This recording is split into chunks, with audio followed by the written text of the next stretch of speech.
മോഡിയുടെ മുന്നിൽ ഒന്നും പറയാൻ പറ്റില്ല. ഇഡിയെ പേടിച്ചിട്ട് ജീവിക്കുന്ന മുഖ്യമന്ത്രിയാണ് കേരളത്തിലെ മുഖ്യമന്ത്രി. അല്ല, അത് അങ്ങനെയല്ലല്ലോ. കൃത്യമായിട്ടും കേരളത്തിലിപ്പോൾ നടക്കുന്ന അവിശുദ്ധ കൂട്ടുകെട്ട് BJP CPM ഡീലാണ് എന്നുള്ളത് ഞങ്ങൾ വ്യക്തമായിട്ടുള്ള ആരോപണം ഉന്നയിച്ചിട്ടുണ്ട്. അത് വെറുതെ ഉന്നയിച്ചതല്ല.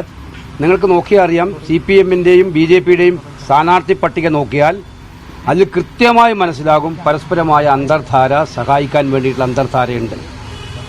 മുഖ്യമന്ത്രി കഴിഞ്ഞ കുറേ നാളുകളായിട്ട് കോംപ്രമൈസ്ഡ് ചീഫ് മിനിസ്റ്ററാണ്. മോഡിയുടെ മുന്നിൽ ഒന്നും പറയാൻ പറ്റില്ല. ഇഡിയെ പേടിച്ചിട്ട് ജീവിക്കുന്ന മുഖ്യമന്ത്രിയാണ് കേരളത്തിലെ മുഖ്യമന്ത്രി. അതുകൊണ്ട് തന്നെ അദ്ദേഹം കൃത്യമായിട്ടും ഒരു കാര്യത്തിലും കേന്ദ്രവുമായിട്ട് ഏറ്റുമുട്ടാൻ തയ്യാറാവാറില്ല. ഇപ്പോൾ ഏറ്റവും ഒടുവിൽ കേരളം കൈവിട്ടു പോകുമെന്ന് കണ്ടപ്പോൾ ഏറ്റവും വലിയ അധാർമികമായ രാഷ്ട്രീയ ധാരണക്കാണ് CPM നേതൃത്വം കൊടുത്തിരിക്കുന്നത്. അതിന്റെ തെളിവുകളാണ് പല സീറ്റുകളിലും CPM BJPക്ക് ജയിക്കാൻ പറ്റുമോ എന്നുള്ള അവസരം ഉണ്ടാക്കുന്നതിനോട് ശ്രമിച്ചിട്ടുള്ളത്.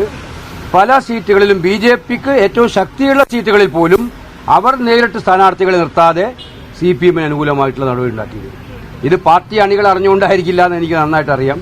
CPMും BJPയും രണ്ടുപേരും അവരുടെ അണികളെ വഞ്ചിച്ചുകൊണ്ടാണ് സ്വന്തം സ്വാർത്ഥ താൽപര്യങ്ങൾ സംരക്ഷിക്കാൻ വേണ്ടിയിട്ടുള്ള ഈ ഡീല് നടത്തുന്നത്. ഇന്നത്തെ എനിക്ക് ഒരു പ്രധാനപ്പെട്ട കാര്യം നിങ്ങളുടെ മുന്നിൽ പറയാനുള്ളത്, ഇന്നിപ്പോൾ നിങ്ങൾ ശ്രദ്ധിച്ചിട്ടുണ്ടാവും, സാധാരണഗതിയിൽ ബാർ ലൈസൻസ് 5 കൊല്ലം കഴിഞ്ഞാൽ പുതുക്കി കൊടുക്കാറുണ്ട്. ഇന്നിപ്പം മാധ്യമങ്ങളിലൂടെ മനസ്സിലാക്കാൻ കഴിഞ്ഞത് വളരെ രഹസ്യമായിട്ട് ക്ലാസിഫിക്കേഷൻ പൂർത്തീകരിക്കാത്ത കേന്ദ്ര ടൂറിസം വകുപ്പിന്റെ മുമ്പിൽ ക്ലാസിഫിക്കേഷൻ നടപടികൾ പുരോഗമിച്ചുകൊണ്ടിരിക്കുന്ന ബാറുകൾക്കെല്ലാം ലൈസൻസ് നീട്ടിക്കൊടുക്കാൻ കേരള ഗവൺമെന്റ് തീരുമാനിച്ചിരിക്കുന്നു. തിരഞ്ഞെടുപ്പ് കാലത്തുള്ള ഏറ്റവും വലിയ അഴിമതിയാണ് ഇത് എന്നുള്ള കാര്യം സംശയമില്ല. കോടിക്കണക്കിന് രൂപ ബാർ ഉടമകളിൽ നിന്നും കൈക്കൂലി വാങ്ങിച്ചിട്ടാണ് ഈ ഒരു ഉത്തരവ് കേരള ഗവൺമെന്റ് പുറപ്പെടുവിച്ചിരിക്കുന്നത് എന്നുള്ള സംശയമില്ല. കാരണം ടൂറിസം വകുപ്പിന്റെ ക്ലാസിഫിക്കേഷൻ ഒരു സ്വാഭാവികമായ നടപടിക്രമമാണ്. ആ ക്ലാസിഫിക്കേഷന് വലിയ താമസം ഉണ്ടാവേണ്ട കാര്യമില്ല പുതുക്കേണ്ട കാര്യത്തിൽ.